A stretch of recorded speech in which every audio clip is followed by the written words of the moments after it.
오늘 본문은 좀 짧은 본문 중에 하나입니다.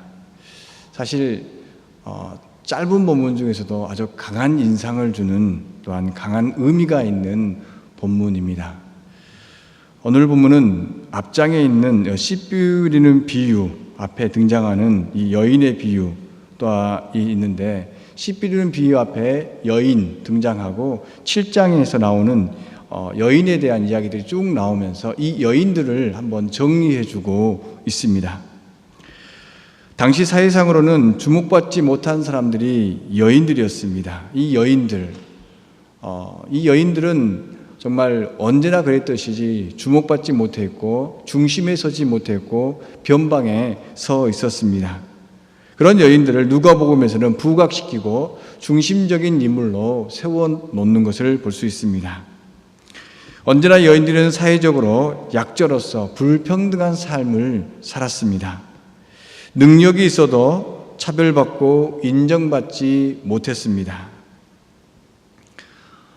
문재인 대통령이 장관을 몇 %로 여성들을 세운다고 했죠?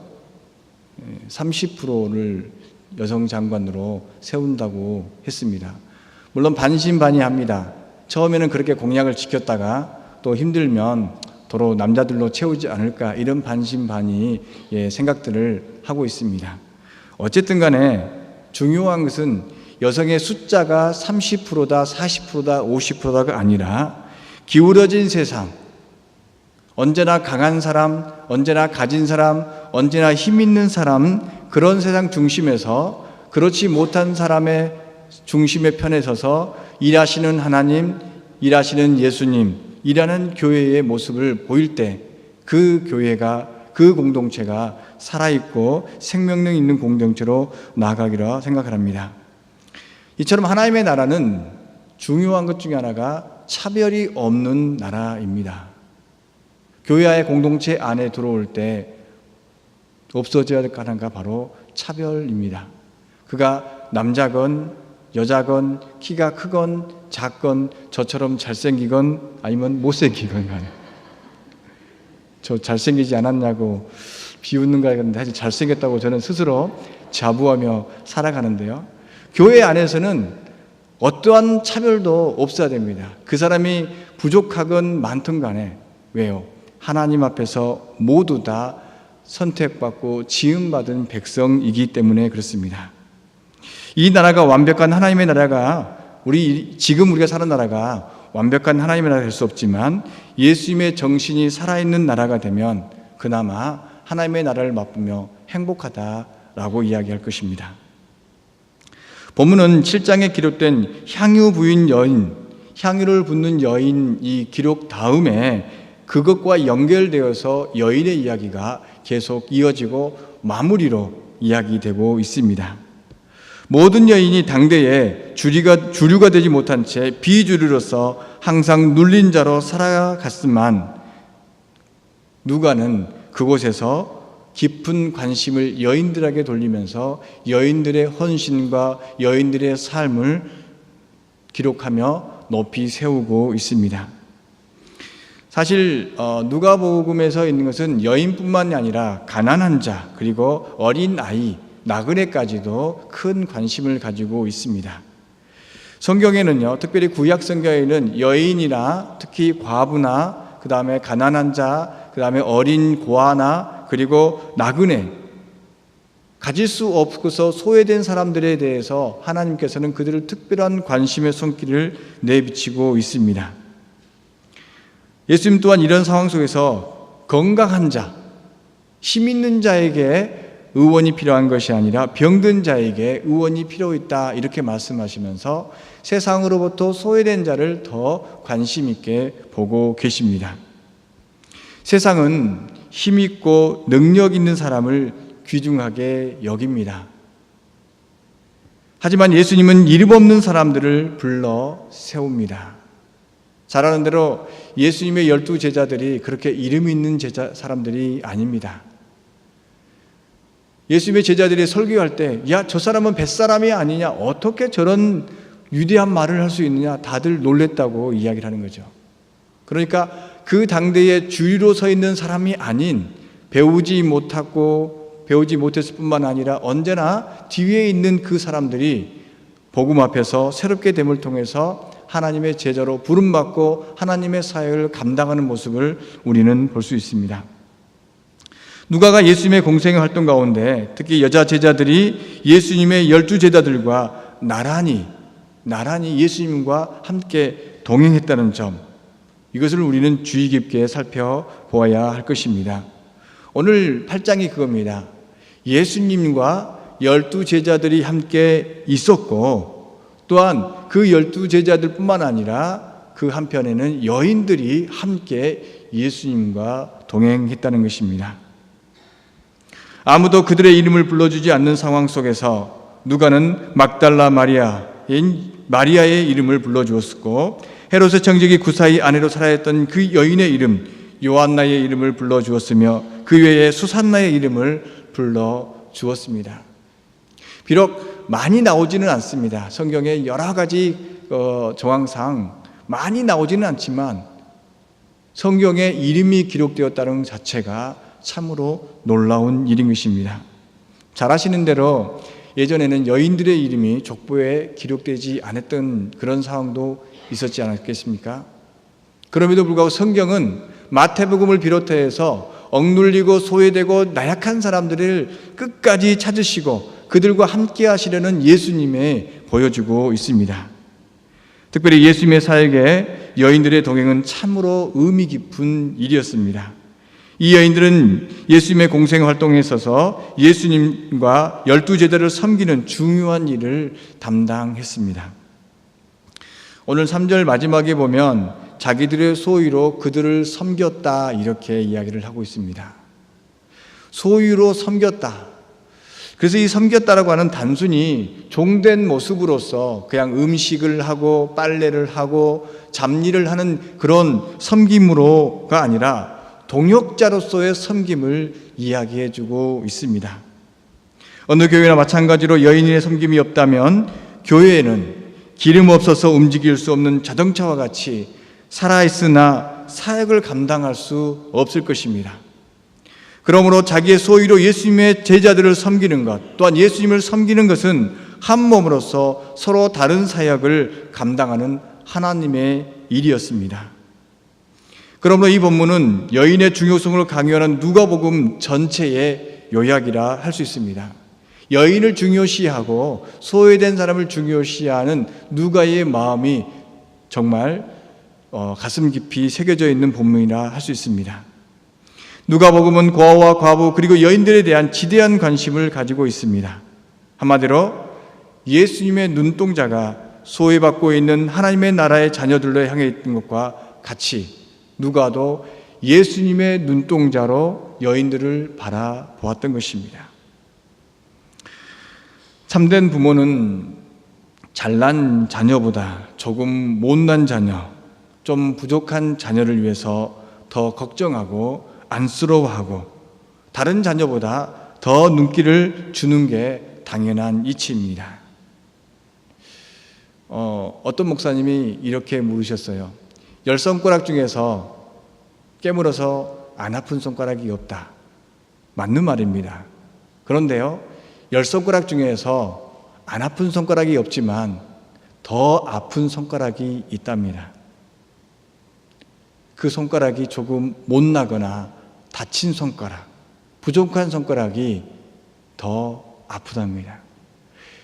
그런 자녀를 보고 부모가 더 안쓰러워 한다는 것이죠. 저도 10손가락이 다 온전해 보이지만 이 중에 하나가 제 마음에 안 드는 손가락이 하나가 있습니다. 그래서 간혹 이렇게 감춥니다. 어떤 손가락이게요? 이 새끼손가락입니다. 이쪽이 아니고 이쪽 손가락이 조금 못생겼습니다. 그래서 악수할 때 꼭 왼손은 안 합니다. 오른손으로 합니다. 마찬가지로 예수님도 세상 사람 보기에 조금 부족해 보이고 연약해 보이고 소외된 그런 사람에게 관심을 주었던 것입니다. 누가가 그런 예수님의 마음을 읽었으며 또한 여인들의 이야기를 기록했습니다. 예수님의 마음을 읽고 예수님의 삶을 기억하면서 여인들을 다른 복음서보다 조금 더 많이 특별하게 기록했던 것입니다.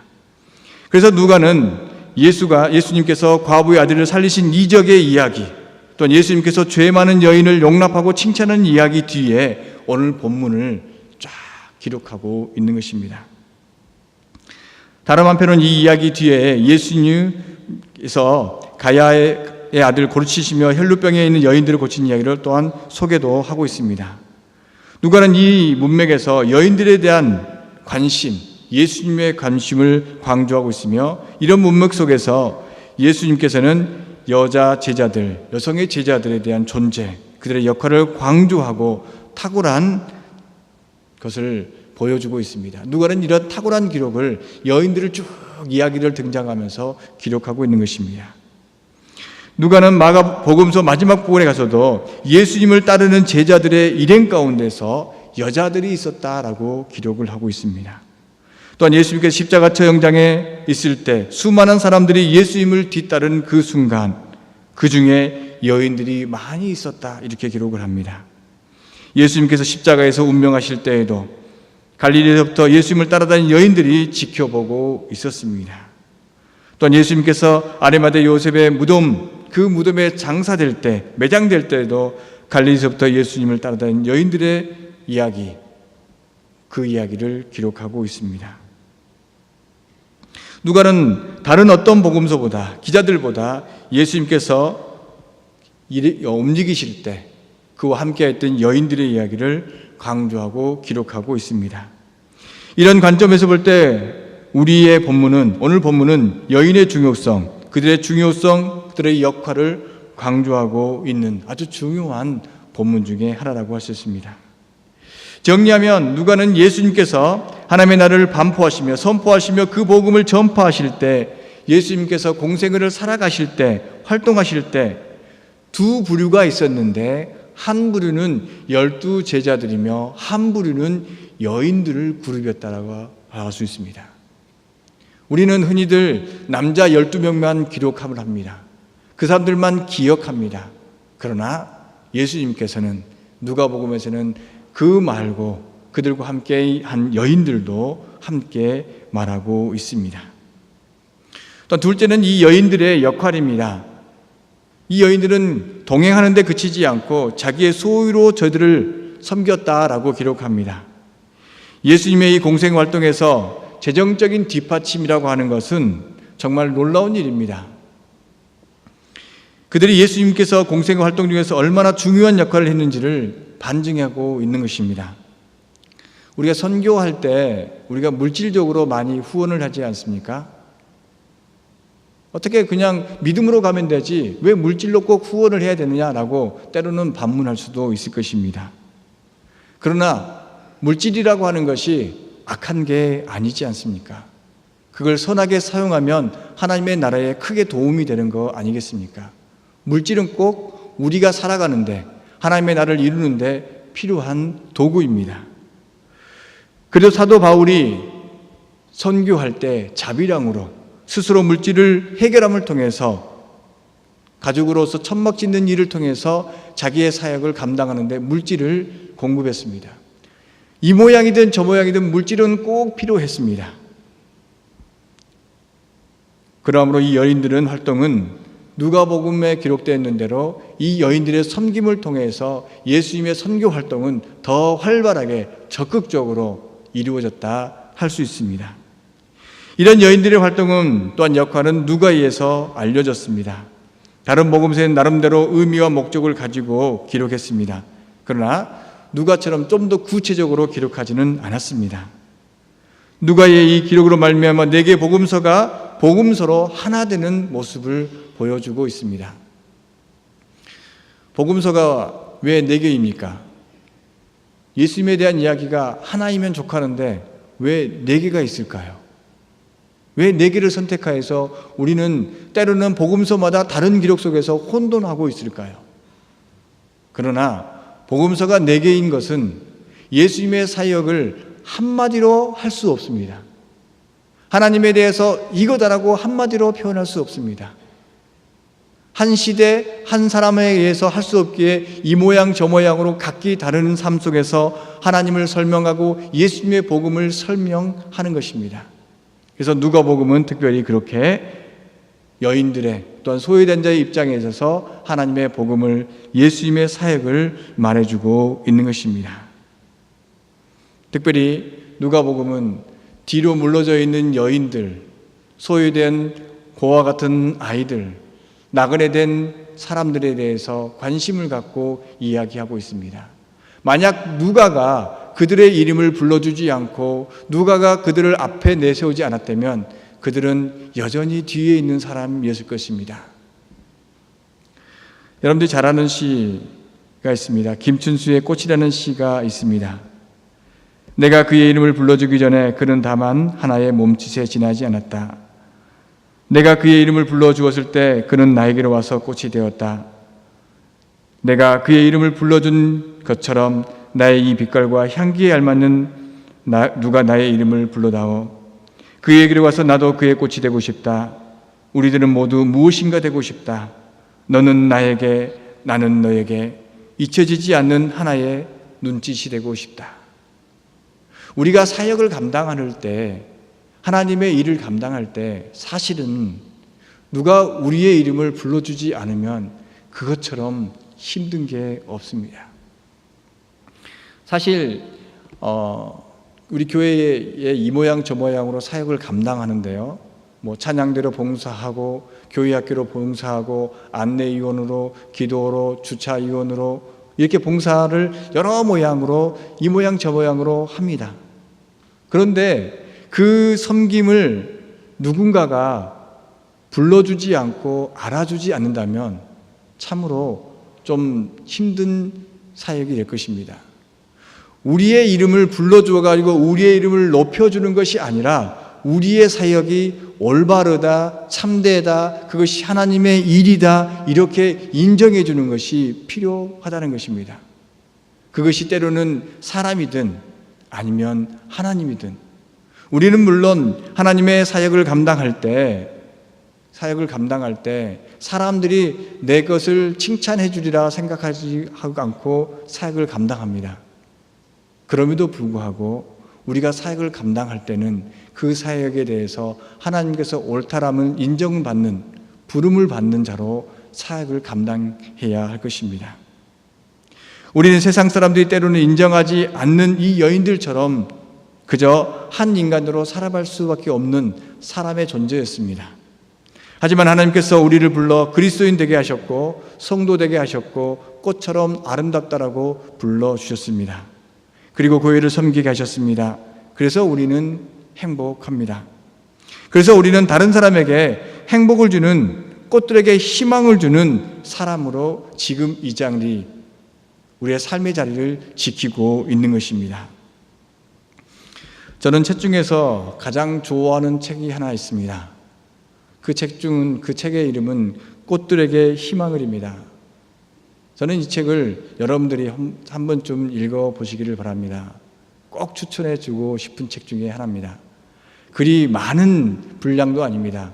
그림이 많이 그려져 있고 3분의 1 정도 글입니다. 그렇기 때문에 몇 장 다 넘기면 한 10분 만에 읽을 수 있는 책입니다. 그 책의 내용은 정말 제가 교회를 섬기는데, 또한 제가 목회를 하는 데 있어서 중심이 되고 내가 어떻게 하나님의 나라를 위해서 교회를 섬겨야 될 것인가 하고 하는 중요한 책 중에 하나입니다. 그 책은 처음에 2마리 벌레가 등장을 합니다. 2마리 벌레가 등장을 하는데 한 마리 벌레는 나무 위로 올라갑니다. 그런데 한 마리는 욕망을 가지고 다른 곳을 찾아갑니다. 다른 곳을 찾아간 이 벌레는 많은 벌레들이 어떠한 커다란 성을 향해서 올라가는 모습을 봅니다. 옳거니 나도 저기를 올라가야겠다. 그래서 그 성을 쫓아서 이 한 마리 벌레가 올라갑니다. 올라가는데 다른 벌레들도 함께 올라가려고 아우성을 칩니다. 이 벌레도 힘을 내어 다른 벌레를 짓밟아가면서 정상을 향해 올라갑니다. 꼭다리에 다다랐습니다. 아무것도 없었습니다. 그때 그 벌레는 실망을 하고 다시 내려옵니다. 내려와 봤더니 자기와 함께 동행했던 그 벌레가 보이지 않는 것입니다. 그 벌레가 나비가 되어 있는 것입니다. 벌레가 나무 위에 올라가서 집을 짓고 그 순간에 잠시 있다가 나비가 되어 훨훨 날아가고 있는 모습을 보합니다. 그 애벌레 또한 나무 위로 이제 올라갑니다. 그리고 그도 나비가 됩니다. 이야기가 여기서 끝나면 흔히 말하는 대로 해피엔딩입니다. 그렇죠? 우리의 꿈을 활짝 펴고 우리가 원하는 것을 이루었다라고 생각을 합니다.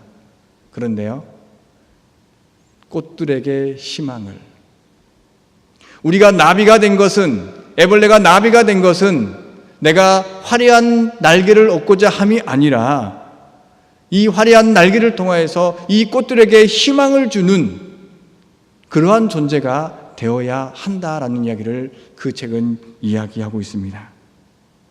우리가 성도라고 부름을 받았습니다. 때로는 애벌레처럼 꿈틀거리며 또한 우리의 삶을 살아갑니다. 바등대며 살아갑니다. 그런데 우리가 만약 욕망을 향해서 탑을 쌓는다면 아무것도 없는 곳에서 절망할 것입니다. 그러므로 우리는 나무를 향해서 올라갑니다. 나무를 향해 올라가서 그곳에 나비가 되어서 우리의 꿈을 펼치는 것이 아니라 하나님께서 우리에게 허락하신 그 사명, 생명을 살리고 꽃들에게 희망을 주고 세상에게 희망을 주고 이웃에게 희망을 주는 자로 서기를 원하시는 것입니다. 예수님은 이 땅에 화려한 나비로 왕으로 대접받기 위해서 오지 않으셨습니다.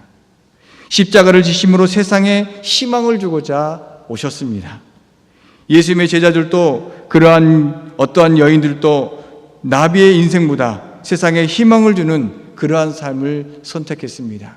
자신의 꿈을 펼치고자 하는 그러한 삶을 선택한 것이 아니라 예수님처럼 남을 섬기면서 이웃들에게 희망을 주면서 복음을 전하면서 자신의 사역을 감당하고자 했던 것입니다.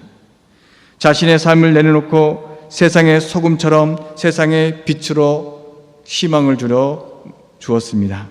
하나님의 나라의 소망을 주었던 것입니다. 우리도 그런 삶을 살아야 합니다. 그럴 때, 그런 삶을 살 때 예수님께서는 우리의 이름을 불러주십니다. 어떤 여인들, 지나갈 수밖에 없는, 훅 지나갈 수 없는 그 여인들의 이름을 누가는 기록해주고 예수님이 불러주었던 것처럼 하나님께서 우리의 이름을 불러줍니다. 잘하였다, 수고하였다, 세상에 희망을 주고 너 자신을 헌신하여서 생명 바쳐서 수고하였다, 고맙다 라고 말씀하실 것입니다. 우리는 높아지려는 삶을 포기하고 교회로 모였습니다. 우리의 욕망을 내려놓고 함께 모여 교회로 모였습니다. 그래야 거룩한 백성, 성도가 되었습니다. 새로운 생명을 얻었으며 나비가 되었으며 우리에게 부여받은 사명을 따라서 세상을 향해 날아갈 준비를 지금 하고 있는 것입니다. 그러므로 우리는 새로운 생명을 심는 자가 되어야 할 것입니다. 우리가 가는 곳에 생명이 넘쳐야 합니다. 우리가 가는 곳에 정의와 평화가 넘쳐야 하는 것입니다. 내가 가는 곳에 분쟁이 있고 내가 가는 곳에 불의가 있고 내가 가는 곳에 다툼이 있다면 그거는 하나님께서 바라시는 게 아닌 것입니다. 예수님은 우리를 그렇게 부르셨습니다. 성도라고 부르셨습니다. 또한 함께 모인 자로서 교회라 불러주셨습니다. 그리고 세상으로 보내십니다. 하나님이 그리고 세상 사람들이 그럴 때, 그러한 삶을 살 때 우리를 그리스도인이라, 예수님 닮은 사람이다 이렇게 불러줍니다. 이러한 삶을 통해서 하나님의 향기를 나타내며 예수님 닮은 자로서 복된 삶을 날마다 살아가는 저와 여러분 되기를 간절히 소망합니다.